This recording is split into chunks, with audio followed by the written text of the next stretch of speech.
Hi friends అందరికీ. ఇక నేనైతే అన్నం తింటున్నా. ఇక మా కూర అయితే పప్పు అనమాట, చూసుకోండి. ఇక తమ్ముడు అయితే కూర వండి, నాకైతే కూర వేస్తాడట చూడండి. ఇక కూర అయితే వండిండు, ఏం కూర వండాడో చూద్దాము.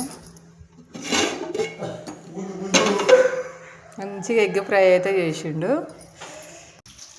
ఇక తమ్ముడు అయితే ఎగ్ కర్రీ చేసిండు, నాకైతే ఎగ్ కర్రీ వేస్తుండు. ఒకటే పిలుస్తుండు అక్క రా అని. కొంచెం గంత వేయకు ఒకసారి. సార్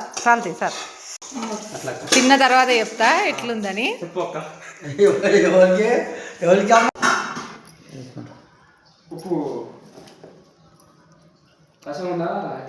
కొంచెం ఉప్పు సప్పగుంటే వేసుకోవచ్చు కానీ తక్కువ.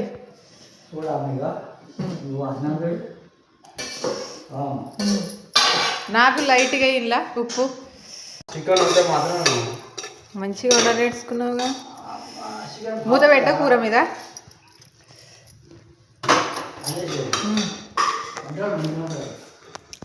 ఇప్పుడైతే సూపర్ ఉంది కూర అయితే. ఏసఫ్ అయితే కూర వండిండు, సూపర్ ఉంది. ఇక నేనైతే అన్నం తింటున్నా, మీరైతే అందరు అన్నం తిన్నారా? కామెంట్ బాక్స్లో కామెంట్ చేయండి ఫ్రెండ్స్.